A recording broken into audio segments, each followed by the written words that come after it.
नमस्कार मंडळी, आपण पारू मालिका 3 जुलैच्या भागामध्ये काय झालं ते पाहणार आहोत. आदित्य विचार करत बसलेला असतो की आईने कोट सांगितला होता त्या इव्हेंटसाठी घालून जाण्यासाठी आणि मी हे काय करून बसलो म्हणून. तेवढं तिथे पारू येते जेवण घेऊन आणि आदित्यला म्हणते की आदित्यचं जेवण करून घ्या ना, कालपासून तुम्हीही काही खाल्लेलं नाही आहे. आदित्य विचारतो आईने खाल्लं का? तर पारू खोटं बोलते, हो हो आईने, दिव्या आईने जेवण केलं आहे. मग आदित्य म्हणतो आईने विचारलं का आदित्यने जेवण केलं का? तर पारू लगेचच म्हणून देते की हो हो दिव्या आईने विचारलं, तुमची खूप जास्त काळजी करतात त्या. आदित्य पारूला म्हणतो, पारू मी तुझ्यापेक्षा जास्त माझ्या आईला ओळखतो. मी जेवण केल्याशिवाय आई जेवण करू शकत नाही. आई उपाशी राहीन पण ती कधीच जेवण करणार नाही. अंधाऱ्या खोलीत बंद करून घेईल किंवा जेवणच नाही करणार हे मला माहीत आहे.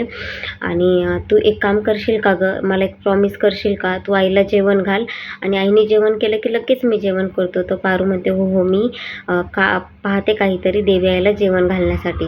घरी जाते तर गणीही झोपलेला असतो. गणीही जेवण नाही केलेला असतो आणि गणी म्हणतो की मला माहिती आहे दिव्या आई जेवण केल्याशिवाय तू करणार नाही आणि तू केल्याशिवाय मीही जेवण करणार नाही. त्यासाठी तू पहिले देवी आईला जेवण घाल आणि मग आम्हाला सगळ्यांना जेवण घाल म्हणून. आणि मग ती म्हणते बा सगळ्यांना बोलवशील का तू? मग सावित्रा वगैरे सगळेच येतात आणि सगळ्यांना मग ती बोलते की 2 दिवस झालं घरामध्ये कोणीही जेवण केलेलं नाही आहे, सगळ्यांना त्रास होतोय, कोणीच जेवण करत नाही आहे, याच्यासाठी आपण काही करू शकतो का? मग सावित्रा म्हणते काय करू शकतो आपण? ती म्हणते आपण एखादा कार्यक्रम ठेवू शकतो का? तर हो हो ठेवूयात ना कार्यक्रम, पण कार्यक्रम कुठला ठेवायचा? मग मारुती म्हणतो मी एक सांगू का, माझ्या डोक्यात आले म्हणूनच मी हरीशरावांना बोलवलं आहे. हरीशराव आणि पारूचं लग्नही जवळ आलेलं आहे, त्यासाठी आपण त्यांचं केळवण घालूया का? आणि मग सावित्रा आणि पारू एकमेकांकडे बघतात आणि हरीश म्हणतो की हो बाबा मला काही प्रॉब्लेम नाही आहे, तुम्ही पारूला विचारा. पारू बोलते हो ठीक आहे, काय प्रॉब्लेम नाही आहे, आपण घालूयात म्हणून. नेक्स्ट डे मॉर्निंग होती. आदित्य खाली येतो हॉलमध्ये आणि विचारतो आई कुठे? तर श्रीकांत सांगतो की आई देवीची पूजा करते आणि मग आईला देवीची पूजा करून खाली येते. गंध आणि आरती हे करते पण आदित्यला देत नाही आणि तिथे आलेली असते प्रिया, म्हणजे स्कूल प्रोजेक्टसाठी. तर मग आदित्य इंट्रोड्यूस करून देतो की आई ही प्रिया आहे, आपल्या नवीन स्कूल प्रोजेक्टसाठी हिला सिलेक्ट केलेला आहे. तर मग हिला म्हणते श्रीकांत काम असेल तर मला मॅडम म्हणायचं म्हणून सांग. आणि तो लगेचच सांगतो की मॅडम हे आपल्या स्कूल प्रोजेक्टसाठी सिलेक्शन केलेलं आहे. तर मग लगेच अहिल्या प्रीतमला म्हणते की हा प्रोजेक्ट तू लीड करणार आहे. तर मग प्रीतम म्हणतो नाही आई दादाला करू दे ना, दादा सगळं जास्त माहीत आहे, मला माहीत नाही आहे. तर मग अहिल्या म्हणते मी सांगितलं आहे ना, तू प्रोजेक्ट लीड करायचा म्हणजे तूच करायचा. आणि मग मनातली मनातच तो खुशच झालेला असतो तो प्रोजेक्ट मिळाला म्हणून.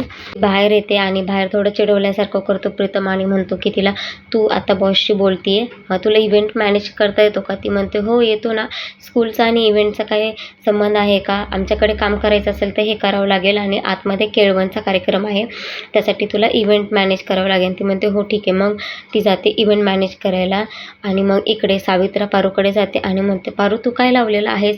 मला वाटलं तू एक नातं घट्ट पकडशील, पण तू आदित्य सरांना मंगळसूत्रही काढायला तयार नाही आणि त्यामानेही सोडायला तयार नाही आहे. मग ती म्हणते सावित्रा त्या काही असू द्या, केळवणामध्ये त्यांनी 2 घास खाल्ले ना हेच माझ्यासाठी खूप आहे आणि मी दिवाळीसाठी काहीही करायला तयार आहे.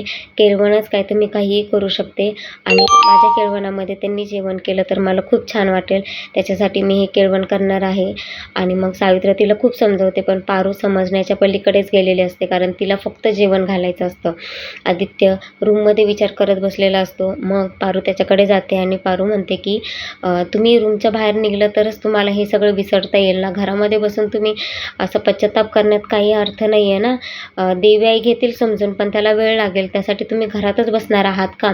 आणि आज माझं केळवण आहे त्याच्यासाठी तुम्ही ऑफिसला जा, देवी आईला येता येणार नाही आहे आणि माझं केळवण असल्यामुळे इथे सगळे कामाची धांदल असणार आहे, त्यामुळे तुम्ही ऑफिसला जा. मग आदित्य हो म्हणतो आणि तिथेच एपिसोड संपतो. अशाच नवीन अपडेटसाठी चॅनलला लाईक शेअर सबस्क्राईब करायला विसरू नका.